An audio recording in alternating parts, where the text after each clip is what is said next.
মাঘী পূর্ণিমাতে অর্থাৎ 12ই ফেব্রুয়ারি আমরা মহাকুম্ভে শাহী স্নান সেরে এলাম।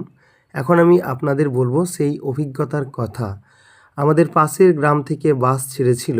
বাসের ভাড়া প্রতিজন 4,000 টাকা, অবশ্য তার মধ্যে খাওয়া দাওয়া যুক্ত রয়েছে। আমাদের বাস ছেড়েছিল 10ই ফেব্রুয়ারি দুপুরবেলায়। আমি বাসে উঠেছিলাম আমাদের নিশ্চিন্তপুর বাস স্টপ থেকে। বাসে যেতে যেতে আমরা রাস্তায় বেশ কয়েক জায়গায় হল্ট করি। রান্নাবান্নার ব্যবস্থা আমাদের বাসেই ছিল। আমরা হোটেল, ধাবা বা পেট্রোল পাম্পে বা কোনো একটা ফাঁকা জায়গা দেখে দাঁড়িয়ে সেখানে রান্নাবান্না করে নিচ্ছিলাম। এইভাবে আমরা চলছিলাম। চলতে চলতে 10 তারিখে দুপুর থেকে সেই 10 তারিখের পুরো রাত পর্যন্ত আমাদের গাড়ি বেশ ভালোই চলে।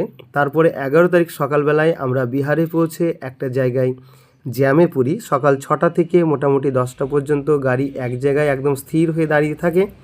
তারপরে ধীরে ধীরে গাড়ি চলতে শুরু করে।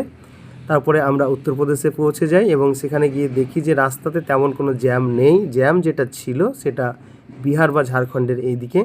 তারপরে আমরা বেনারস বাইপাসের রোড ধরে এগিয়ে যাই মহাকুম্ভের দিকে, অর্থাৎ প্রয়াগরাজের দিকে। 11 তারিখ রাত্রি 9টার দিকে আমরা পৌঁছে যাই আমাদের যে গাড়ি রাখার পার্কিং, অর্থাৎ বাসের যে পার্কিং, সেই অবশেষে আমরা প্রয়াগরাজ পৌঁছে গেলাম। রাস্তায় অনেক বাধা বিপত্তির সম্মুখীন হতে হয়েছিল অবশ্য, এবং সেটা বিহারে বা ঝাড়খণ্ডে সেদিকে রাস্তায় জ্যাম ছিল, কিন্তু উত্তরপ্রদেশে বা প্রয়াগরাজের কাছাকাছি রাস্তায় কোনো রকমের জ্যাম নেই। আমরা এখানে সুন্দরভাবে পৌঁছে গিয়েছি।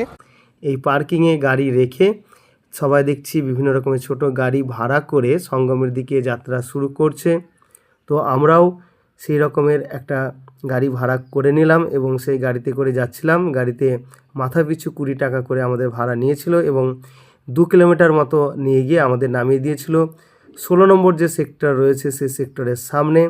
তারপরে আমরা 16 নম্বর সেক্টর থেকে হাঁটতে শুরু করি। সেখান থেকে হেঁটে হেঁটে সঙ্গমের দিকে এগিয়ে যাই। আমাদের পার্কিংটা যেখানে করা হয়েছিল সেখান থেকে সঙ্গমের দূরত্ব মোটামুটি 9 কিলোমিটার মতো, অর্থাৎ 2 কিলোমিটার আমরা ছোট গাড়িতে করে গিয়েছিলাম, আর বাকিটা কিন্তু আমরা সমস্তটা পথে হেঁটে গিয়েছিলাম। প্রচুর মানুষের সমাগম। এর আগে কোনো অনুষ্ঠানে আমি এত মানুষকে একসঙ্গে দেখিনি। তারপর আমরা ভোর 4:30টার সময়, অর্থাৎ 12 তারিখ 12ই ফেব্রুয়ারি ভোর 4:30টার সময় আমরা স্নান করি। স্নান করার পরে আমরা আবারও একটু জিরিয়ে নিয়ে আস্তে আস্তে আমাদের যে বাস রয়েছে সেই বাসের কাছে ফিরে আসতে থাকি। আমাদের এই প্রয়াগরাজ ভ্রমণে সময় লেগেছে 5 রাত 5 দিন মতো।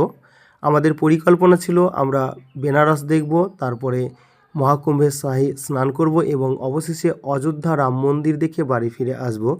যদিও জ্যামের কারণে আমাদের বেনারস এবং অযোধ্যা রাম মন্দির দেখা হয়নি, এবং আমরা সন্তুষ্ট এই কারণেই যে আমরা যে উদ্দেশ্যে এই ট্যুর করেছিলাম, অর্থাৎ মহাকুম্ভে শাহী স্নান করব মাঘী পূর্ণিমায়, সেটা কিন্তু আমরা করতে পেরেছি এবং আমরা যথেষ্ট খুশি মনেই বাড়ি ফিরে আসি।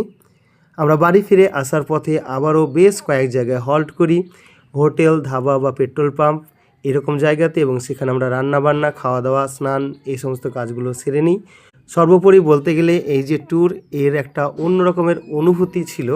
মনের মধ্যে একটা অন্য রকমের ফুর্তি জেগেছিল এবং মহাকুম্ভে শাহী স্নান করার পরে শরীর এবং মনে যেন একটা অন্য রকমের এনার্জি আমরা অনুভব করছিলাম।